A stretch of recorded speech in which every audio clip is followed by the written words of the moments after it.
Welcome to The Explainer. Today, we're unpacking a massive 12-year governance transformation that has completely reshaped daily life across an entire subcontinent.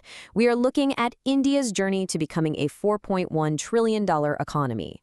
But we're not just going to look at abstract spreadsheets. We're diving into the actual physical framework that makes it all possible. We're going to see how something as simple as connecting a single rural household leads directly to the expansion of regional aviation networks. It's all connected. It's a staggering question, right? I mean, how exactly does a nation build the physical and social backbone required to hold up that kind of massive economic scale? Let's be real. You don't just snap your fingers and magically get a high-speed rail network or universal sanitation. It takes a deliberate, deeply interconnected strategy that starts at the most basic human level and literally scales all the way up to the skies.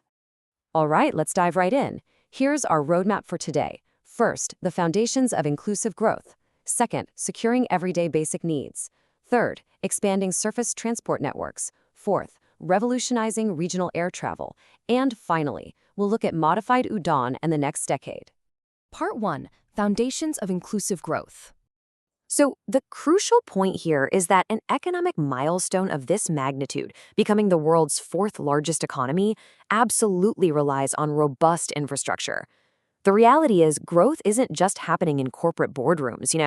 It's supported by a vast underlying grid that connects individual household utilities all the way up to national transport networks. The foundation of a $4.1 trillion economy is literally built right into the ground. Moving on to Part 2. Securing everyday basic needs. To really understand this, we have to look at the sheer velocity of change on the micro level. Through the Swachh Bharat mission, rural sanitation coverage leaped from just 39% in 2014 to a staggering 100% by 2019. We're talking over 12.14 crore household toilets built. This is way more than just a raw infrastructure stat. It's a profound shift in daily dignity and health for hundreds of millions of people. It's the ultimate groundwork for a more productive society. And think about this number, 10.57 crore. These are the clean cooking gas connections provided under the PMUI scheme. Before this rollout, rural women spent countless hours gathering wood and inhaling incredibly harmful smoke. By saturating LPG access, the state didn't just upgrade a basic utility, they fundamentally freed up time and drastically improved health outcomes. It's a real game changer for allowing greater participation in the broader economy. Then there's the Jal Jeevan mission. In just 6 years, it propelled rural household tap water access from under 17% to nearly 82%. That is a massive jump from 3.23 crore to over 15.86 crore households. Again, this is physical infrastructure that actually frees over 9 crore women from the daily, backbreaking drudgery of fetching water, letting them reclaim hours of their lives every single day. To wrap up these basic needs, let's look at housing and power. Millions of secure permanent homes have been sanctioned, and what's really amazing is that an incredible 75% of those rural homes are owned or co-owned by women. Combine that with a national power capacity that has more than doubled to 532 gigawatts. Reliable electricity and secure homes, that is the absolute baseline for citizens to actively participate in a multi-trillion-dollar economy. Part 3. Expanding surface transport networks. Once the household is secure, people actually need to move, right? The Bharatmala Highway Network represents an immense leap in logistics. Between 2014 and 2026, the national highway network grew by nearly 61%. India's total road network now stands at 63.73 lakh kilometers, which makes it the second largest globally. These aren't just stretches of asphalt. These are economic corridors that slash travel times, cut congestion, and supercharge trade across the entire country. But the transformation isn't just happening on the roads. The railway and urban transit upgrades are moving passengers faster and safer than ever before. We are looking at a rail network that is currently 99.6% electrified, plus 162 semi-high-speed Vande Bharat trains are already operational. We've even got the Ahmedabad-Mumbai bullet train starting up in 2027.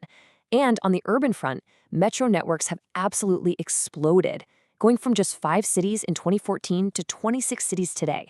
This high-speed modernization is entirely reshaping how people move. Part 4. Revolutionizing regional air travel. So now we zoom out to our final macro level, the skies. The original UDAN scheme launched back in 2016 with a very clear, ambitious goal: make air travel affordable for the common citizen. And it worked. It achieved immense growth, operationalizing 663 routes and carrying over 162 lakh passengers. But let's be realistic. Creating entirely new aviation markets isn't without turbulence. There were 327 routes that eventually discontinued after their initial funding period ended. To really understand the whole picture, we have to look objectively at why those discontinuations happened. The data points to a mix of unavoidable global hurdles, things like massive disruptions from the COVID-19 pandemic and serious global aircraft supply chain shortages. However, we definitely can't ignore that 167 of those routes successfully transitioned to self-sustaining commercial status. Plus, the scheme itself is self-financing through airline levies, meaning there are no massive public fund clawbacks required. It's a fascinating look at the natural ebb and flow of creating brand new markets. Finally, Part 5, Modified UDAN, the next decade. Learning from the past 9 years, the government has officially approved the Modified UDAN Scheme, which will run from the fiscal year 2026-27 all the way to 2035-36. And the commitment here is, quite frankly, immense. The cabinet approved a total budgetary outlay of 28,840 crore rupees. This is a massive injection of capital designed to aggressively expand regional air connectivity over the next 10 years, specifically targeting those underserved and remote areas. Let's break down exactly how all this capital will be deployed. Over 12,000 crore rupees is earmarked to develop 100 airports, right out of existing, unserved airstrips. They're also building 200 modern helipads to conquer that tricky last-mile connectivity. That means island and mountain communities will no longer be cut off from rapid medical or economic access.